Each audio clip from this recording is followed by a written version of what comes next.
Sadarghat launch terminal. গত বছর নভেম্বরে যখন আমরা বরিশাল গিয়েছিলাম, আমরা লঞ্চে করে গিয়েছিলাম। আলো ঝলমল করছে, সুন্দরবন 15। তবে লঞ্চঘাট একদমই ফাঁকা। আমরা উঠে গেলাম লঞ্চে, খুব খুশি। আমরা জিনিস রেখে আবার নামলাম, কারণ আমার দেওরের বউ আর ছোট্ট বাবাটা আমাদের সাথে যাচ্ছে। এখন আমরা উঠব আর লঞ্চটা দেখাবো। অনেক সুন্দর এবং বড় লঞ্চ হয়েছে এখন। আমরা লঞ্চে ঢুকে গেলাম। আমাদের লঞ্চটা 4 তলা। আমরা সিঁড়ি দিয়ে উপরে উঠছি। আমাদের ক্যাবিন দোতলায়। সুন্দর একটা বড় বেলকনি আছে এখানে। তারপরে লম্বা একটা করিডোর আছে এবং এই করিডোরের হাতের বাঁয়ে অনেক অনেক ক্যাবিন আছে এবং এখানে 2-3টা বাথরুম আছে। হাঁটতে হাঁটতে আমরা চলে আসলাম আমাদের ক্যাবিনের কাছে। আমরা ঢুকছি। বড় একটা সুন্দর কাঠের দরজা আছে। ঢুকে গেলাম আমরা। আপনারা সবাই, আজকে আমি খুবই এক্সাইটেড। আমি বরিশাল যাচ্ছি শ্বশুরবাড়ি লঞ্চে করে। অনেক বছর পর, গতবার আমরা পদ্মা সেতু দিয়ে গিয়েছিলাম, আজকে আবার লঞ্চে যাচ্ছি। আমরা ভিআইপি ক্যাবিন বুক করেছি। এটা ভিআইপি লঞ্চ। 4টা বেডরুম আছে আর ড্রয়িং রুম আছে আর ডাইনিং আছে। তা আমরা ভিতরে দেখি বেডরুম কেমন হয়।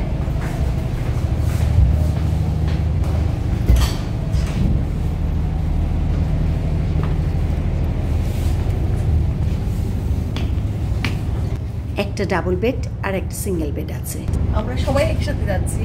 আর এখানে একটা বাথরুম আছে আর একটা বেলকনি, আর এখানে ছোট্ট একটা বেলকনি আছে। ভিআইপি লাউঞ্জে আমাদের যিনি আছেন উনি আমাদেরকে পেয়ারা মাখা দিয়ে গেলেন। তো এইবার মজার ব্যাপার, সুমি আর আমি প্রথম লঞ্চে যাচ্ছি। ও আসলো কাতার থেকে। জানেন তো, বরিশালে গিয়ে আমি পাই ওকে, আর ঢাকায়, কিন্তু লঞ্চে কখনো আসি না। আমরা কোথায় যাই? তুমি কাতার থেকে আসছো? আমরা বরিশাল যাচ্ছি। লঞ্চে নৌকায় করে জিনিস উঠাচ্ছে। সেই চিরচেনা লঞ্চঘাট আর দেখছি না। লঞ্চঘাট একদম ফাঁকা। আগে যখন যেতাম বিন্দুমাত্র জায়গা থাকতো না, লোকে লোকারণ্য থাকতো। মোয়া বিক্রি করছেন। আমরা এবার একটু লঞ্চটা ঘুরে দেখব। এবার আমার হাজবেন্ডের ইচ্ছা ছিল লঞ্চে করে বরিশাল যাবে অনেক দিন পর। দোতলা পুরাটাই ক্যাবিন, এদিক ওদিক চারিদিকে ক্যাবিন আর ক্যাবিন। এই ক্যাবিনগুলোর পাশে বেলকনি আছে, বড় লম্বা একটা বেলকনি। যখন লঞ্চ ছাড়ে তখন খুব সুন্দর লাগে এখানে বসতে। নদীর ঢেউ দেখা যায়, চাঁদ দেখা যায়, দূরে লঞ্চ দেখা যায়। এটা লঞ্চের ছাদ, গেট লাগানো, আমি জানি না পরে খুলবে কিনা। উপরে 3 তলার বেলকনিতে গেলাম। লঞ্চ ঘাট দেখা যাচ্ছে। বুড়িগঙ্গা রিভার ভিউ রেস্টুরেন্ট দেখছি। ইউটিউবে দেখেছি, কিন্তু আমার এখনো যাওয়া হয়নি। এখন একটু লঞ্চের হুইসেল শুনি।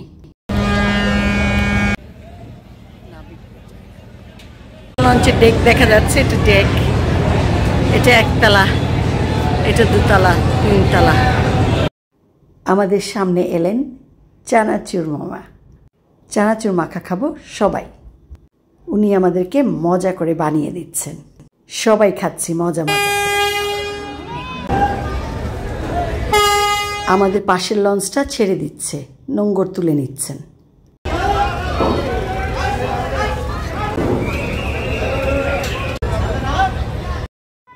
চলে যাচ্ছে লঞ্চটা।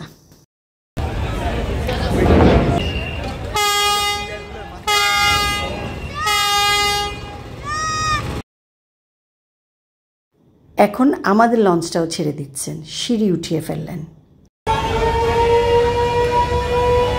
একই সাথে ছাড়বে দুটা। কি সুন্দর।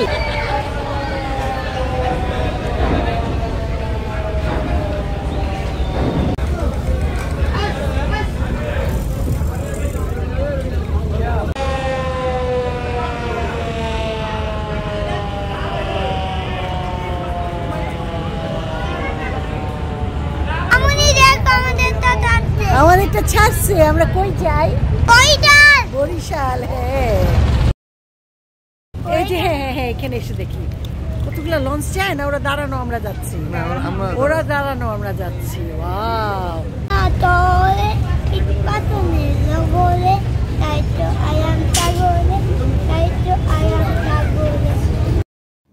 রাতের আলোতে চমৎকার লাগছে বুড়িগঙ্গা ব্রিজটা। আমরা ব্রিজের নিচে দিয়ে চলে যাব। চারিদিকে লাইট জ্বলছে, ভালো লাগছে। ইস, কি যে সুন্দর লাগছে।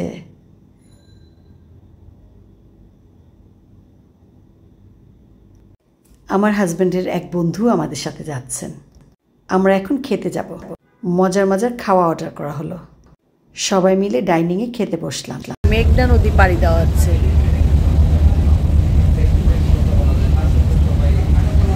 লাইট ফেলে দূরে দেখছে, লাল, নীল, সবুজ, গোলাপি, কি চমৎকার লাগছে, তাই না? দূরে আর একটা লঞ্চ দেখা যাচ্ছে। লঞ্চের ভিতরে একটা দোকানও আছে, টুকিটাকি অনেক কিছু পাওয়া যায়। তারপর সকাল হয়ে গেল, লঞ্চ থেমে গেল। আমরা চলে আসলাম বরিশালে। এটা লঞ্চের ডেক, যেখানে মানুষ বিছানা পেতে শোন। নেমে যাচ্ছি লঞ্চ থেকে। আমার হাজবেন্ডের জন্মস্থান বরিশাল। ও সবসময় বলে বরিশালে আসলে একটা অন্যরকম গন্ধ পায়। আমরা খুব খুশি, মজা করে বেড়াবো আর আত্মীয় স্বজন সবার সাথে সুন্দর সময় কাটাবো। সবাই ভালো থাকবেন।